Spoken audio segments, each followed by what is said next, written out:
everybody. How y'all doing this morning? Good. 2 people are good. The rest is awesome. Long day. Awesome. Well, I hope the rest of you are doing good as well, and even better. Now that we're about to go see some awesome animals out here, who's ready? Here we go. Welcome to Kilimanjaro Safaris. My name is Olivia. I will be your guide as we travel through the reserve today. I cannot stop for every single one of them. I will try to stop when and if I can, but just for a couple of seconds at a time. I'd recommend putting any of those cameras onto sports or action setting just to make sure you capture some shots of actual animals. If you see something I haven't mentioned, let me know. And if at any point today you have a question, do not hesitate to ask. My windows up here are always open for you. Alright, we got the final go ahead. Ooh, looks like we're already having some pretty good luck. On the right side of our truck, there is a gorgeous animal called an okapi. It's a chestnut brown colored body, black and white stripes on its legs out here. Pulling up towards a couple antelope on our right. Those are called a greater kudu. Oh yeah. Now you can tell that those are bull rhino. That is a black rhino. Believe it or not, it's actually the smaller of the 2 rhino species we've seen on the reserve. Which is kind of crazy to me. That's the small one. They are still pretty big. They weigh between 2,000 and 3,000 pounds. So they're a pretty shy species, so a heavily forested environment like this is perfect for black rhino. Lots of places to hide. Plus they eat a whole lot of leaves, so this is kind of like a giant buffet for a black rhino. I'm pretty lucky to see those. There's only about 5,000 black rhinos in the world, a lot more than we do. A couple animals on our left, these are called bongos. Way at the top of both the male and the female bongos have horns, which is a little bit unusual, but they're going to be using them to knock out low-hanging branches as they are running around in the forest. Really cool in the water. There's a bunch of hippos on our left. Look at all the hippos. Come out at nighttime to graze along the banks. And they can even sleep fully submerged, which is not an easy feat for something that breathes air, but they can hold their breath for about 8 minutes at a time. They just kind of pop up to the surface to breathe without even waking up. It's awesome, it's like a reflex. Quite a few birds in the river today as well. The big white ones are pink-backed pelicans. The smaller white ones are called great egrets. Looks like there's a great blue heron right at the edge of that island. Some black vultures as well. These quieter backwaters, pretty ideal places for these birds to spend their time. Lots of them eat fish, so there's ample amounts of food resources for life. If I were a bird living in the river, I would want to be a little bit careful because there are some predators here. These are Nile crocodiles on our left. That's a big buck, yeah? They are huge. One of them is holding its mouth open, but don't worry, that's not because it's hungry. It's doing that because it got too hot. And because they're an ectothermic animal, they cannot sweat to cool down. So they just persevere it. Jaws are very powerful. They can immobilize prey even larger than themselves in a single chunk. What I love most about crocodiles is just how gentle they can be with all of that brute force. If they have eggs that are ready to hatch, they will roll them around in their mouths to break them open, making sure their babies are getting out safely. And they even carry those little crocodiles in their mouths to protect them and get them where they need to go. Group of giraffes like this is hilariously called a tower of giraffes, and in this particular tower there have been 5 babies born in the last year and a half. And a little bit of a big giraffe palooza, so we'll see how many of those little ones we can find today. Already see, oh, I think we already see 4 of them. Check that out, that is awesome. I can tell that this area is really popular with giraffes because every single one of those trees has been pruned back to giraffe height. You can always tell when they've been around. But they do quite a number on them. They eat 80% of their day. Living the dream. It sounds amazing. A thinner tree will let in more sunlight. The grass beneath it grows in a whole lot faster, and that provides food for smaller hoofstock animals that will be migrating through. They all work together to shape this ecosystem. Look at the legs.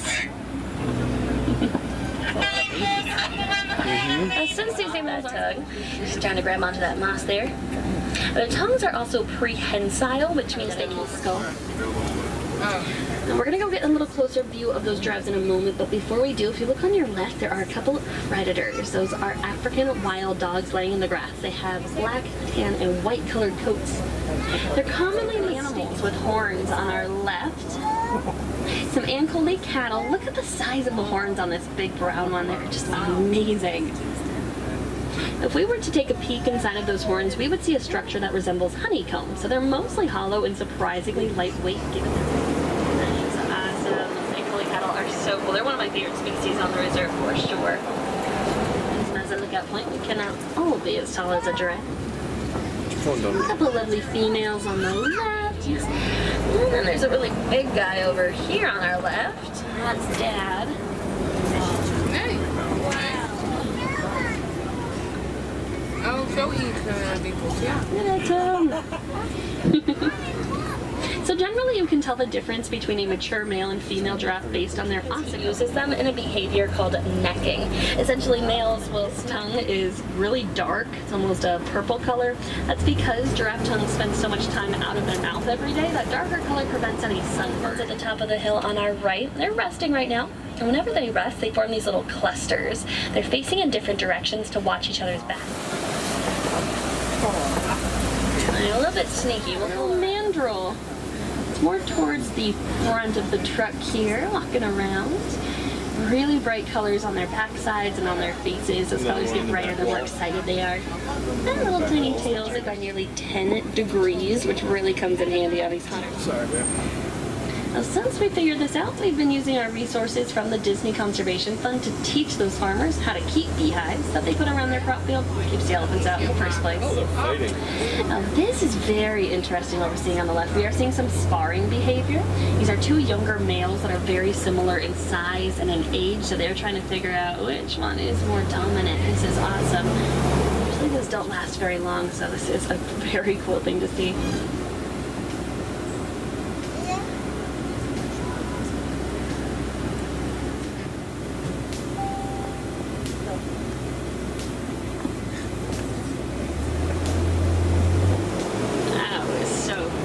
Flamingos enjoying the water today. When you think about a flamingo, usually you picture a bird that is a lot more pink than this.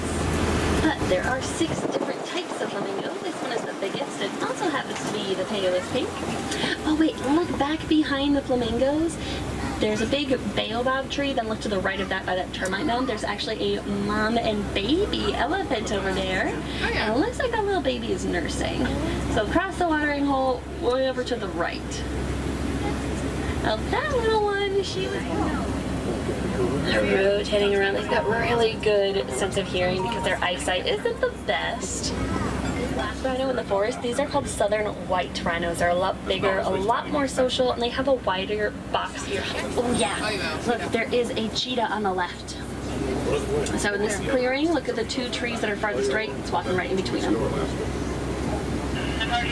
Yeah, compare the size of that cheetah to a rhino. Not gonna happen anytime soon. To be fair though, cheetahs are the smallest of the big cats. Don't really have the size or strength to be mean. Unlike a cheetah, this is definitely a nocturnal predator. And I see a couple more rhinos and ostrich on the right. Yeah, they don't eat very often, so to conserve their energy, lions sleep 20 hours a day. Every day. About a cat nap. Oh, this is so cool. Such a rare thing to see when it's light out. It's a good one, babe. 1, 2, 3, 4, 5. There are 6 eggs in that nest. That means 6 different ostrich have put them there. What's going on before we start heading on back towards the village? Well, we have seen quite a few animals today. I do hope you guys see something gorgeous. It's a lot lighter in color than most animals we've seen today because it spends a good amount of time in the desert. So a lighter coat will help keep it cool. Together we really can protect the wild places these animals call home. And I'd also encourage you to get involved in conservation work around your own house. Spread awareness of the animals that you have seen today. The more we know about these animals, the more likely we are to stay protected. And above all else, I hope that you are taking the time to get outside and just enjoy the magic of nature. There is so much to discover out there, no matter where you're visiting us from. Folks, it has been a pleasure being your guide today. If you have any questions for me, feel free to come right on up to my window. heavily seated and nothing but seated throughout the entirety of this safari today. With all your hands, arms, feet, and legs inside the truck at all times for me. If you do have small children, they are more than welcome to be fully grown. But they are sadly declining in numbers. There are less than 5,000 black rhinoceros left in the world today. They are heavily poached for their horns, which many even checkered looking. These giraffes will spend today is spent either actively eating or grazing to see what they'd like to eat next. They are solely used as a status symbol. So the more Ankoli cattle you have, that typically does mean the richer that you are.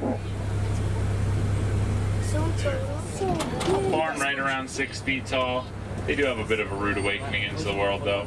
After their mother's 22-month pregnancy, they rebound quickly and are able to walk and run just 15 minutes after birth. A few more of these large Ankoli cattle here on the right. Also going to see these around 3 feet tall when they are done growing. Quite athletic despite that small. When they reach around 15 years of age, male elephants tend to separate themselves from their herds, tend to live their lives solitary and alone, while these white rhinos live in groups known as a crash. Does look like they have all been bathing in this water.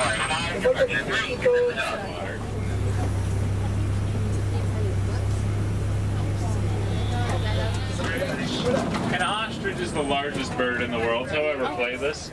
Can reach top speeds of 45 miles an hour. Also going to see some eggs behind them. Those are indeed ostrich eggs. A single ostrich egg weighs around 3 pounds, the equivalent of 2 dozen